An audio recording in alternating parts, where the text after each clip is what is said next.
My mother always called her son a masterpiece, but she never mentioned that masterpieces require a sacrifice.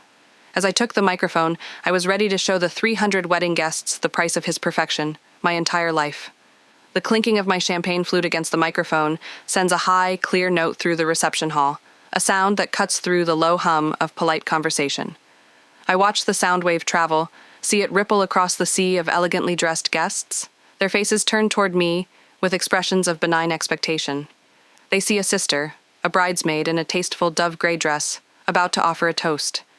They see Alara, the quiet one, the afterthought. In the front row, my mother, radiant in a sapphire gown that cost more than my car, beams at me. It's a practiced, brilliant smile, the one she uses for cameras and important people. It doesn't reach her eyes. Her eyes are assessing, calculating the social currency of this moment. Beside her, my father looks on with his usual placid neutrality, a man who long ago decided that the path of least resistance was the only one worth traveling. And at the head table, my brother Liam, my perfect, golden brother. He sits beside his beautiful, luminous bride, Chloe, her hand resting trustingly in his. He gives me a little nod, a gesture of magnanimous encouragement, as if to say, "Go on, little sister. Do your part. Sing my praises." He has no idea what's coming. He thinks this is his day. He thinks this story is about him. I clear my throat, the sound unnaturally loud in the sudden hush. "Good evening, everyone," I begin, my voice steady, a placid lake over a churning abyss. For those of you who don't know me, I'm Alara, Liam's sister. I've been asked to say a few words on this beautiful occasion. I pause, letting the pleasantries hang in the air. I smile, a real smile this time, though it's sharp and full of teeth. My mother always said Liam was her greatest masterpiece. I see her preen, a subtle lift of her chin. Liam's smile widens. And every masterpiece, I continue, my voice dropping just a little, drawing them in, requires a sacrifice, a canvas to be painted over, a block of marble to be chipped away until nothing is left. For Liam to shine so brightly, another light had to be extinguished. I was that other light. The silence that follows is no longer polite. It's a thick, heavy blanket of shock. My mother's smile has frozen, then cracked. Liam's face is a mask of confusion, his brow furrowed. Chloe's hand has tightened on his. The guests are statues, their forks hovering over their salmon entrees. I have them. For the first time in my life, I have them all. But that's not where the story begins. To understand why my hand is steady as I hold this microphone, why my heart beats a slow, deliberate rhythm in my chest, you need to go back to the beginning. You need to understand the architecture of the gilded cage they built for me, and how I finally found the key. The first memory I have of understanding my place in the world is of blue ink and a white rug. I was 6. Liam, a strapping, boisterous 8-year-old, had been gifted a fountain pen by our grandfather, a heavy, important-looking thing. He was practicing his signature, scrawling his name over and over on a notepad at the living room coffee table. I was on the floor nearby, sketching a family of rabbits in a notebook with my crayons. I remember the sudden, sharp sound of the pen dropping, the dark splash of ink on the pristine, cream-colored wool of our mother's favorite rug. Liam's face went pale. He knew, as I knew, the magnitude of this crime. That rug was a symbol of my mother's curated perfection, a testament to her impeccable taste. Alara, the name was a gunshot in the quiet room. My mother stood in the doorway, her eyes, the same cool blue as the ink, fixed not on her son, but on me. "But I started, my small voice trembling. "Don't lie to me," she snapped. "Liam would never be so careless. You were jealous of his new pen, weren't you?" Liam, seeing his opportunity, seized it. His lower lip began to tremble. "I just put it down for a second, Mom. She must have bumped the table." It was a masterful stroke, even for an 8-year-old. It painted me as not just clumsy, but malicious. I was sent to my room for the rest of the day, my crayons confiscated for a week.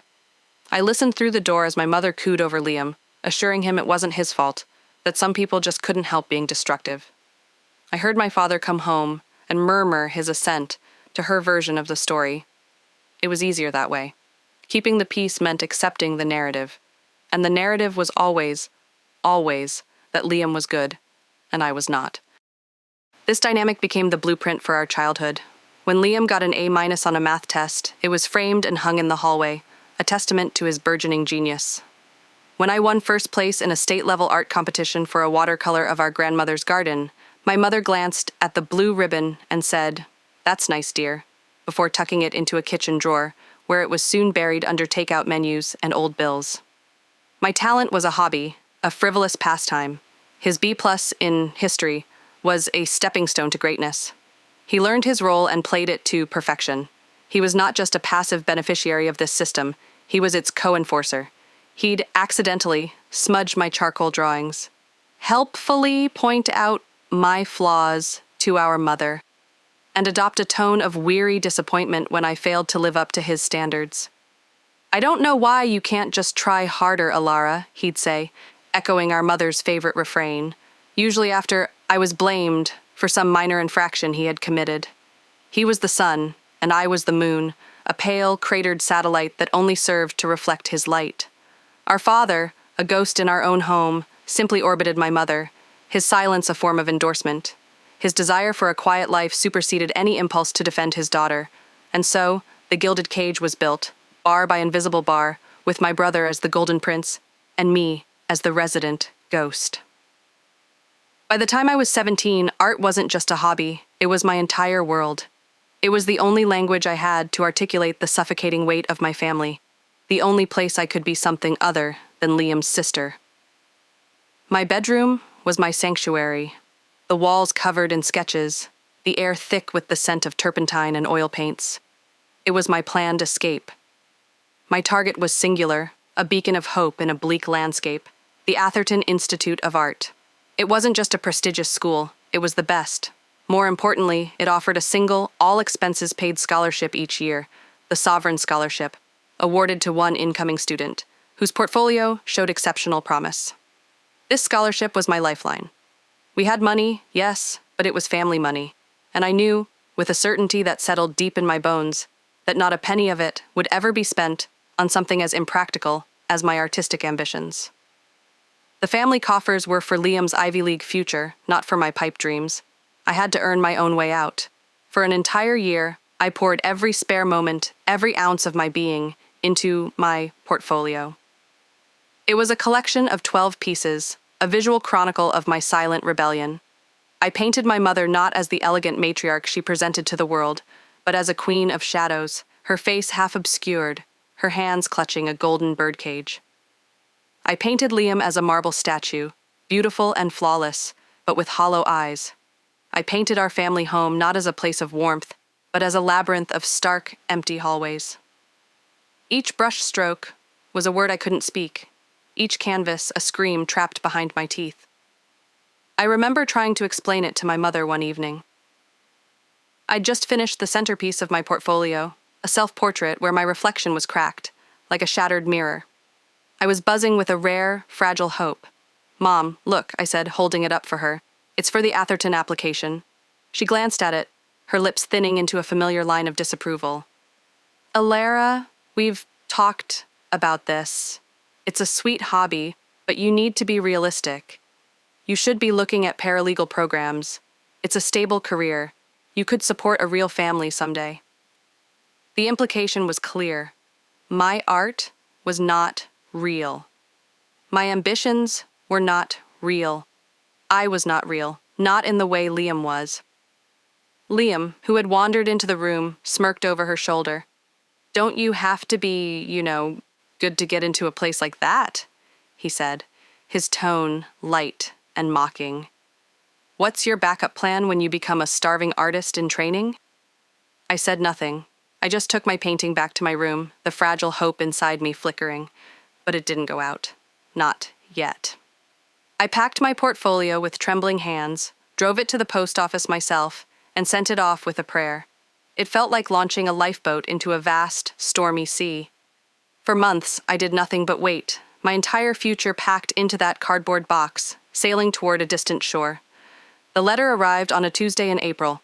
I know this because my mother, years later, would complain about how the azaleas she'd planted were late to bloom that year. I was at my part-time job at the local library, shelving books and dreaming of a life filled with art and light. I was not there to see the mail truck pull up, not there to see the postman hand over a thick, cream-colored envelope. The Atherton Institute's elegant crest embossed in the corner. My mother got the mail. She saw the envelope, felt its weight, and knew it wasn't a rejection. Rejections were thin, flimsy things, a single page of polite regret. This was heavy with promise, heavy with my escape. She placed it on the polished mahogany of the hall table and waited for Liam to come home from lacrosse practice. He saw it immediately, his athletic swagger faltering for a moment. He picked it up, turning it over in his hands. "You think she got in?" he asked, a strange note in his voice. It wasn't hope. It was something closer to dread. "It's thick," my mother said, her voice tight. They stood there for a moment in the quiet hall, the two architects of my life, contemplating the one variable they hadn't fully controlled. My success, my departure from the narrative they had so carefully constructed. "If she goes," Liam said slowly, the thought taking shape, "she'll be one of them. All those artsy types. She'll think she's better than us." What he meant was, she'll think she's better than me. His perfect record, his effortless superiority, would be tarnished by a sister who had succeeded on her own terms, in a world he didn't understand and couldn't conquer. My mother's face hardened. She saw it too. She saw her perfect son, her masterpiece, having to share the spotlight. She saw a daughter who had defied her, who had chosen paints and passion over practicality and duty. An artistic life, in her view, was a messy, unpredictable thing. It was an embarrassment. It would reflect poorly on her, on the perfect family she had built. "She's not ready," my mother declared, her voice regaining its familiar authority. "She's too sensitive. The rejection would crush her." It was a brilliant, perverse twist of logic. In order to protect me from a rejection that hadn't happened, they would orchestrate a far crueler one. They made a silent pact in that hallway, a conspiracy of two, bound by a shared narcissistic fear. My mother took the thick envelope and slid it into her purse. When I got home that evening, bursting with the nervous energy of another day spent waiting, they were sitting in the living room, their faces arranged in masks of gentle pity. "Ilara, honey, come sit down," my mother said, patting the cushion beside her. My heart plummeted. "The mail came?" "A letter came for you, yes," Liam said, his voice soft with feigned sympathy. "From that art school." "It was a no, sweetie," my mother said, reaching for my hand. "We threw it out. We didn't want you to have to see it. We wanted to spare you the feelings." The world went silent. The air in my lungs turned to glass. I looked from my mother's pitying face to my brother's solemn nod. They were so convincing, so united in their concern. I believed them. Of course, I believed them. Why would they lie about something so monumental? The devastation was absolute. It was a physical blow, knocking the wind out of me, leaving me hollowed out and gasping. It wasn't just a rejection from a school.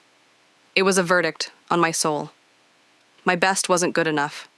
My one dream, the very core of my being, was a foolish fantasy. That night, in a haze of grief, I did what they had wanted all along. I tore the drawings from my walls. I took my canvases, my beautiful, secret screams, and sliced them to ribbons with a utility knife. I packed away my paints, my brushes, my charcoal sticks, and stored them in the attic, burying my own heart along with them. I had failed. The cage, it seemed, was my natural habitat after all. The decade that followed was a study in contrasts. Liam's path was a golden ascent, every step paved with family money and my mother's relentless praise. He went to the Ivy League university she'd always dreamed of for him, his tuition and living expenses paid for without a second thought. I, meanwhile, enrolled in a local community college, taking general education classes, with no real goal in mind, the fire inside me reduced to cold ash. Liam graduated with honors, naturally. He was immediately hired by a prestigious investment banking firm in the city. He bought a sleek condo with a view of the skyline. The down payment, a gift from our parents. I drifted. I worked a series of unfulfilling low-wage jobs. Barista, retail clerk, office assistant. Each job was a temporary stop, a way to pay the rent on my small, cramped apartment on the other side of town, the one my mother always referred to with a delicate sniff as your little place. Family gatherings were exquisite torture. My mother would hold court, regaling relatives and friends, with tales of Liam's latest triumph. "Liam just closed a huge deal, we're so proud. Liam is thinking of buying a summer home, can you imagine? Liam's new girlfriend Chloe is just perfect. Her father is a surgeon." Then the conversation would inevitably turn to me, her voice softening with that familiar weaponized pity. And Alara is, well, she's finding her way. It's so hard for young people to launch these days, isn't it? Every word was a carefully placed jab, a reminder of my failure, a reinforcement of the narrative. I was the cautionary tale, the dark backdrop against which Liam's brilliance shone all the brighter. I internalized it all. The constant criticism, the disappointed sighs, the unfavorable comparisons. They became the soundtrack of my life. I sank into a quiet, gray depression, a persistent fog that clouded my days and haunted my nights. I was estranged from them, yet still tethered, bound by a confused sense of familial obligation and a deep, unresolved pain I couldn't name. I saw Liam's life unfold on social media, a curated feed of success and happiness. I saw him with Chloe, a woman who seemed genuinely kind and lovely, and I felt a pang of something that wasn't jealousy, but a profound sadness for the life I might have had, the person I might have become if I had just been good enough. I was 28 years old and felt like my life was already over, a long, empty hallway of what-ifs and regrets. My grandmother was the only one who ever saw me. She was a quiet, gentle woman who smelled of lavender and chamomile tea. When she passed away, she left her small house to my mother, and I was the one tasked with the grim, dusty job of clearing out the attic. It was a sweltering day in July. The air in the attic was thick and still, smelling of old paper and cedar. I spent hours sifting through a lifetime of memories. My grandfather's war medals, my father's childhood train set, boxes of faded photographs. Late in the afternoon, I came across a large sealed cardboard box tucked away under the eaves. On the side, in my mother's neat, cursive script, were the words, "Mom's keepsakes." Curiosity piqued. I sliced through the yellowed packing tape. Inside were things my mother had stored here years ago. Her high school yearbooks, her wedding album, a collection of old letters. I was about to tape the box shut when I noticed a photo album with a faded floral cover. It felt heavier than it should. I opened it. And there it was, tucked between a photo of my mother as a smiling teenager and a picture of her wedding day, was a thick, pristine, cream-colored envelope. My name and address were written on the front in elegant, typed font. In the top left corner was the crest of the Atherton Institute of Art. My breath caught in my throat. It was unopened. 10 years old, and the seal had never been broken.